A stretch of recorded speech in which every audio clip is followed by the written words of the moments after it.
ஏற்றுக்கிட்டே அதை பண்ணலாம். அசம்பிளிக்குள்ளே போய் அவங்களோட தனிப்பெரும்பான்மையை நிரூபிக்கலாம். ஸோ கவர்னர் வந்து இந்த முடிவு எடுக்கிறதுக்கான கண்ட்ரோல் அவர் கையில் இல்லை அப்படின்ற மாதிரி தான் அந்த கேஸ் ஆல்ரெடி நடந்திருக்கு அப்படின்னு சொல்லும்போது அந்த ஸ்டேட்மெண்ட்டை பேஸாக வச்சு இப்போ சுப்ரீம் கோர்ட்டை வந்து டிவிக்கே ரீச் பண்ண போகிறாங்க. இதுக்கு ராகுல் காந்தியோட ஃபுல் சப்போர்ட் அவருக்கு இருக்குது. ராகுல் காந்தியோட சீனியர் அட்வொகேட்ஸ், அதாவது அவர் கட்சியை சேர்ந்தவங்க சீனியர் அட்வொகேட்ஸ் வந்து டிவிகேக்கு ஃபுல் சப்போர்ட் கொடுப்பாங்க அப்படிங்கிற மாதிரி ஒரு விஷயங்கள் கேள்விப்படுறோம். ஸோ இது இப்படி கேஸு கோர்ட்டு அப்படின்னு போற அளவுக்கு ரொம்ப காம்ப்ளிகேட்டா, இதை வந்து கவர்னராலே சரி பண்ண முடியாதா அப்படின்னு சொல்லும்போது அவர் வந்து யார் கண்ட்ரோலில் இருக்காரு அப்படிங்கிறது நம்மளுக்கு எல்லாருமே தெரியும். ஸோ அந்த கட்சியோட இன்ஃப்ளூயன்ஸ் உள்ள வரதுக்கான ஆல்ரெடி என்னோட வீடியோஸில் சொல்லியிருப்பேன்.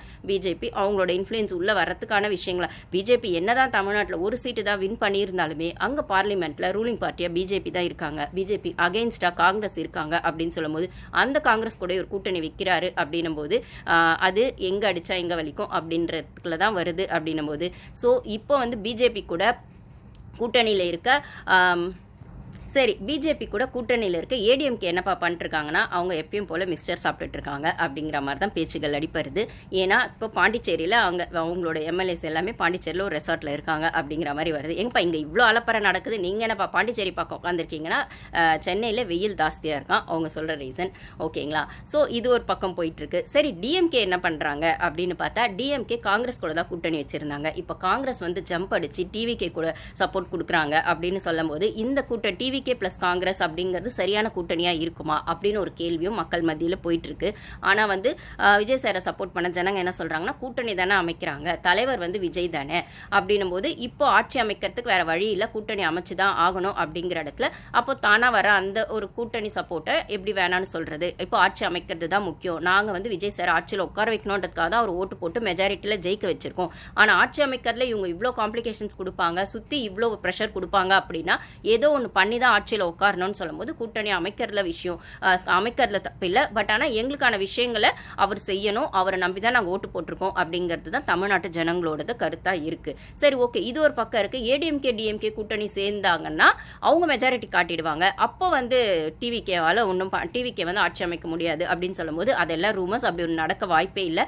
அப்படி பாசிபிலிட்டிஸ் இருக்கு, ப்ராக்டிக்கல் பாசிபிலிட்டிஸ் இருந்தாலுமே இதை வந்து லாஜிக்கா யோசிக்கும் போது அப்போ இவ்வளோ நாள் தமிழ்நாட்டு ஜனங்க என்ன முட்டாளா, நீங்க இன்னைக்கு ஒன்று சேர்றீங்கன்னா இவ்வளோ நாள நீங்கள் காலங்காலமாக அடிச்சுக்கிட்டதுனால தானே அரசியலில் வந்து டிஎம்கேவா ஏடிஎம்கேவான்னு எங்களை வந்து அந்த ஒரு கண் துடைப்பு அப்படிங்கிற விஷயம் நடந்துக்கிட்டே இருந்தது. இந்த வருஷம் 5 வருஷம் டிஎம்கேக்கு போடுவோம், அடுத்த 5 வருஷம் ஏடிஎம்கேக்கு போடுவோம், இல்லை ஏடிஎம்கே மாறிடுச்சுன்னா டிஎம்கேக்கு போடுவோம் அப்படிங்கிற மாதிரி எங்களை அந்த ஒரு விஷயத்துக்குள்ளேயே எங்களை வந்து கண்ணாம்பூச்சி ஆட்டம் ஆடிட்டு இருந்தீங்க. இப்போ என்னடானா இப்போ நாங்கள் 3வது ஒரு கட்சியை செலக்ட் பண்ணி எங்களுக்கு டிஎம்கே வேணா ஏடிஎம்கே வேணா தேர்ட் பார்ட்டியாக ஒன்று நாங்கள் கொண்டு வரோம்னு சொல்லி நாங்கள் ஓட்டு போட்டு ஒருத்தரை நிற்க வச்சா அவருக்கான மெஜாரிட்டியை நாங்கள் கொடுத்தா இப்போ நீங்கள் ஒன்று சேருவீங்களா அப்படிங்கிற மாதிரி தமிழ்நாட்டு ஜனங்க இதை வந்து ஒரு கொந்தளிப்போட தான் பார்ப்பாங்க. ஸோ இது வந்து இன்னும் டிஎம்கே மேலேயும் ஏடிஎம்கே மேலேயும் வந்து அதிருப்தியை தான் உண்டாக்கும். மக்கள் நடுவில் ஏடிஎம்கேக்கும் டிஎம்கேக்கும் இது வந்து அதிருப்தியை தான் உண்டாக்கணும் போது அந்த ஒரு டெசிஷனை எனக்கு தெரிஞ்சு டிஎம்கே பார்ட்டிஸும் சரி ஏடிஎம்கே பார்ட்டிஸும் எடுக்க மாட்டாங்க. ஏன்னா அது கிளவர் கிடையாது, அது ஜனங்களோட அதிருப்தியை தான் இவங்க இன்னும் சம்பாதிக்கிறதுக்கான விஷயங்களாக அமையும் அப்படிங்கிறது என்னோட ஒப்பீனியன். ஸோ அதுக்கான பாசிபிலிட்டிஸ் அது என்னதான் ரூமர்ஸா அப்படி இப்படி வரந்தாலும் ஒருவேளை பேச்சுவார்த்தையே நடந்தாலுமே அது நடந்தா இன்னும் தமிழ்நாட்டு ஜனங்களோட கோவம் ஜாஸ்தியாகும் அப்படிங்கிறத புரியாத அளவுக்கு ஆளுங்க இல்லை. ஏடிஎம்கே சைடும் சரி டிஎம்கே சைடும் சரி. சரி, ஸ்டாலின் என்னப்பா சொல்றாரு, முக ஸ்டாலின் அவர் இன்ஸ்டாலெல்லாம் போட்டிருக்கிறது எப்பயும் அவர் கலைஞர் அவரோட அப்பா வழியிலேயே அவர் வந்து அவருக்கும் உள்ள கோவம் இருக்கும், இல்லை டிஎம்கே விஷயங்களும் ஏடிஎம்கே 2 பார்ட்டி. ஏன்னா இந்த விஷயத்தில் நம்ம வந்து டிவிகே சைடில் இருக்கிற விஷயங்கள் அவர் காம்ப்ளிகேஷன்ஸ் கொடுக்குறாங்க, ப்ரெஷர் கொடுக்குறாங்க, ட்விஸ்ட் அண்ட் டர்ன்ஸ் வருது அப்படின்னு சொன்னாலுமே அடி வாங்கினவங்க சும்மா இருக்க மாட்டாங்க. ஏன்னா அடி வாங்கினவங்க யாருமே லேஸ்பட்டவங்க கிடையாது, காலங்காலமாக வந்து தமிழ்நாட்டு அரசியலை கரைச்சி குடித்தவங்க அப்படின்னு சொல்லும்போது இந்த இடத்துல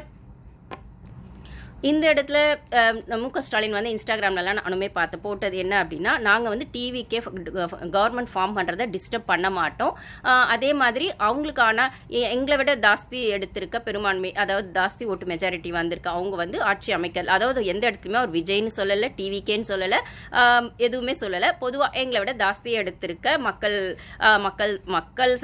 ஏற்பாடு, அதாவது மக்கள் தேர்ந்தெடுத்த எங்களை விட ஜாஸ்தியாக ஓட்டுகள் வாங்கி தேர்ந்தெடுக்கப்பட்ட அந்த கட்சி அப்படிங்கறத கூட அவர் ஸ்பெசிஃபிக்கா சொல்லல. அதை வந்து உதயநிதி ஸ்டாலினுமே எந்த இடத்துலயுமே ஸ்பெசிஃபிக்கா டிவிகே விஜய் சார் அப்படிங்கிற மாதிரி அவங்க மீன் பண்ணவே இல்லை.